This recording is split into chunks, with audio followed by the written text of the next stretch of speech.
Two games at the MCG yesterday. Let's look at the first one, and that, of course, was GWS and Melbourne. And GWS so often shoot themselves in the foot, but this time the weaponry was directed at Melbourne. Yeah, it was. And the Demons came late. They had 18 inside 50s to 11 in the last quarter.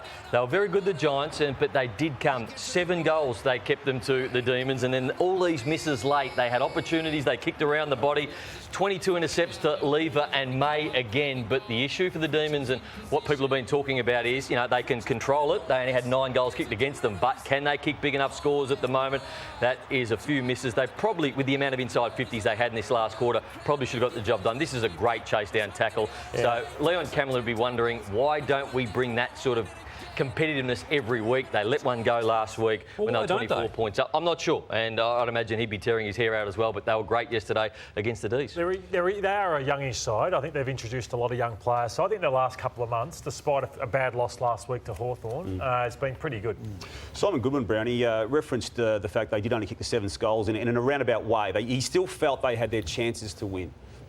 I think it's frustrating in the end. You know that you've got the game back looking the way it should look. You're getting your opportunities, you're getting your time in half, and we just weren't able to maximise it. I think we bellied the ball on snaps probably 4 or 5 times, but we had shots at goal, which we weren't getting in the first half. AFL footy's tough, and we sit where we sit. We're in a good position to move forward, but we don't sit here thinking that we can't improve and get better.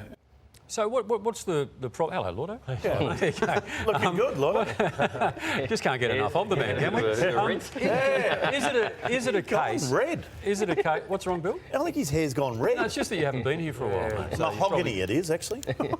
Move on. Just for me. Is it a case of the other sides have finally worked Melbourne out? Well, there's a little bit of that, but they're still so strong defensively. We'll speak about their forward setup in just a moment, but at length, we've spoken about Jake Lever and Stephen May this year. I want to give you a listen to a great insight that Stephen May gave to Fox Footy pre-game. If I feel like my opponent's out of the play or I don't feel like he's leading to a dangerous spot or I can see the Giants midfielder shaping this way, I'll probably leave him. And if Jake's he's a pretty aggressive defender, he'll probably be playing in front, I'll be pretty much watching his back. So if they loft the kick, I'll back my closing speed to get over and help him. So if they loft the kick, he'll get over and help him. So this is what not to do if you're the GWS side or if you're playing against Melbourne. And Lordo showed a couple last week. If they loft the kick, I'm going to leave my man. I'm going to attack the ball like I'm the forward. Could have been Lever, could have been May. That's not what to do. This is also not what you want. You don't want a high-pressure kick coming in. Melbourne will eat this up all day, and Brownie mentioned their intercepts. If it's not Lever, it'll be gone. This is what you can do, though. Get some speed on the ball, change angles, kick to grass. That is just a brilliant, smart kick from Hopper. Identify the space in behind. Defenders panic on the ground. Toby Green gets a shot, kicks one of his 3 goals. That is how you play against Melbourne. Another example here. Shift the ball off the line. There's Lever. He's not going to be influential in this because you've shifted the line. It's fast ball movement. You get some overlap. You get some run from your defenders. Josh Kelly just hits it over the top of Jake Lever. He's ineffective there. So that's what you can do.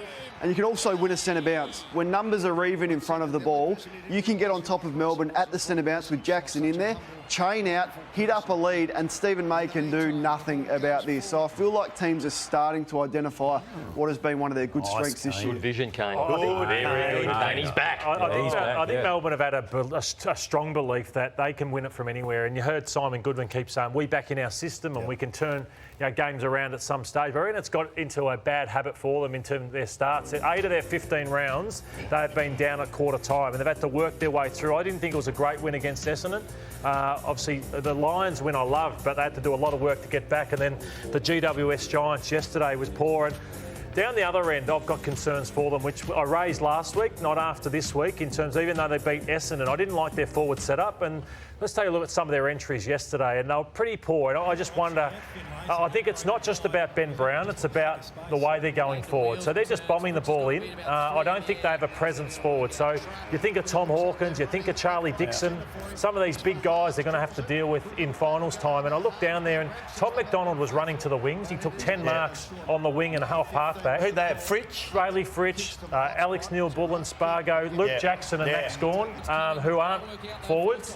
So So, in my opinion, it's about the ball movement, but it's also about bringing Ben Brown in. Having a target. Yeah, and I think with that, and the discussion around Ben Brown is that you know what you're getting with Ben Brown. You know that these have been your issues for probably 2 seasons that we spoke about on this show. So you sign him up for 4 years. He's got 3 left.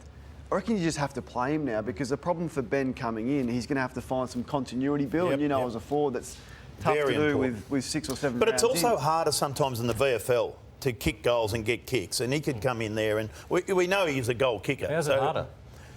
Because they don't kick it as well. Yeah, they're not the as grounds skilled. aren't as good, and there's a lot of things goes Tom against McDonald you. has been playing that way all year, though. He missed 2 goals yesterday. He's had 22 disposals. If he hits them, But he hasn't 22 and kicked- 2 yeah. goals, it's a pretty good game. But if he's their number one big forward, you don't want him on the wings, do you? But earlier on in the season, he still played that role. But I think they've worked that out, and I think they've got to find another weapon. If you're coaching going, against Melbourne, you want to see Tom McDonald up on the wing. Although, who have they got coming up, Melbourne? It's obviously the type of run that wasn't great on the weekend. They should have won that game of football. But if we get their next run home, Port Adelaide, not going to be easy on Thursday night. It's going to be absolutely huge. Hawthorn, Gold Coast, Western Bulldogs. So it's there for them to win. But they've got to play much better than they are at the moment. There was a footy sad moment in this game early when Jack Buckley went down with what's expected to be an ACL now and season ending. He's putting together a nice season for an aged player in that back line. And, he's going to be a loss for that club now as they attempt to stay in the 8 now that they've got in there. He's putting together a nice career, TJ, as an aged player.